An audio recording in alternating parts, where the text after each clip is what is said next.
Okay, I know what you're thinking. Chris, what are you talking about? Of course you have to work hard. And not just hard, you have to work smart too. It's like a prerequisite of living well. And yeah, I completely agree. But for how obvious this is, what does it actually mean to work hard at working smart? Okay, so growing up, my dad, like many dads, gave a ton of advice, like all the time. But he would always end with saying, and no matter what, you have to work hard. So growing up, I basically believed that if I didn't put in insane hours at literally everything, I would never achieve anything or accomplish my goals or yada yada. It's an obvious lesson most people learn, but you know what doesn't get talked about enough? How some people seem like they're putting in way less hours and still getting the same stuff done. Like, are they all geniuses? What am I missing here? And I used to be super jealous of these people, right? But you know what? Turns out the problem is just that hard work is overemphasized, and all these people just figured out what working smart actually means in a regular day-to-day life. So today I want to share with you some of the things I learned following in the footsteps of these people, and also as a self-proclaimed super lazy person that's done everything I could to make things as easy as possible while still living a life I'm proud of. By the way, I'm Chris, and earlier this year I quit my job as a product manager at Microsoft with no backup plan. And even though it used to be my dream job, I realized I just wanted to carve out my own path outside the 9 to 5. So now I'm sharing everything I've learned on my life's journey so far to help you build towards the person you want to be. Things like understanding what working smart actually means. And to understand the core of this, I think it helps to first understand the concept of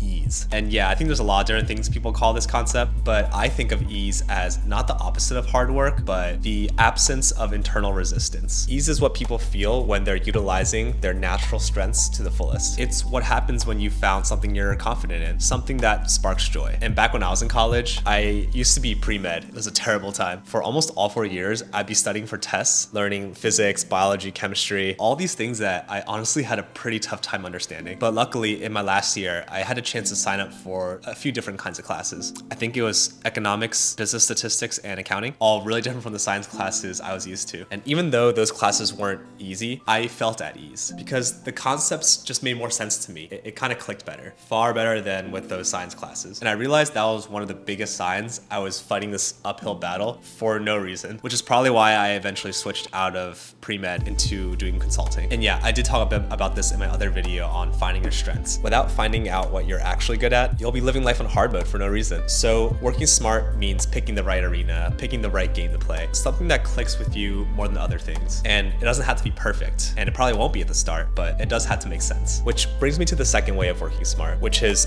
knowing yourself. And yeah, finding ease does mean knowing yourself pretty well, but in your day-to-day, knowing yourself also means things like, what time of day do I get the best work done? What food makes me feel energized? Or what hobbies actually help me relax and de-stress? Working hard doesn't exist in a vacuum, and how hard you work is related to all these other things that are happening in your life and how well you're managing all those things. If you know that you're most creative in the mornings, you'll know to save the creative tasks to do first thing and all the other tasks to do later in the day. Or maybe you'll get more energy by eating small meals throughout the day instead of just 2 or 3 really big meals and feeling sluggish afterwards. And yeah, these are just examples, but that's actually something I did recently that I found really helpful too. We're not robots, so of course we can't control all of these things 100%, and it doesn't make sense to expect this either since we're just human. But you can definitely make things a lot easier for yourself by just knowing yourself and being smart with your living choices. Maybe it's obvious, but small changes like this really add up to big effects over time, at least in my experience. All right, so the third way of working smart is to find ways of automating things in your life. If there's one thing I learned from being a science major, it's that human brains are crazy. It can process so much, remember the tiniest details, and do so many more things, but it has limits. The more stuff you hold in your head, the harder and harder it gets to remember those small details over time and lots of other important things. Maybe it's just me, but honestly, I have a pretty bad memory. Like sometimes I'll forget what I had for dinner last night or who was at that event last week. And I think it's probably because I'm just keeping so many things in my head. So I've really had to figure out a way to take that mental load out of my head and put it somewhere else. And yeah, things like to-do lists and calendar events are really great for this, but you can even take it a step further and actually automate your habits by creating routines out of them, like having a morning routine to get a bunch of things done first thing and designating a chore day to do all those things you've been putting off all at once. I used to always consciously tell myself that I had to take my supplements or I had to meditate that day, but by chaining all these things together into one routine that I do every single morning, everything becomes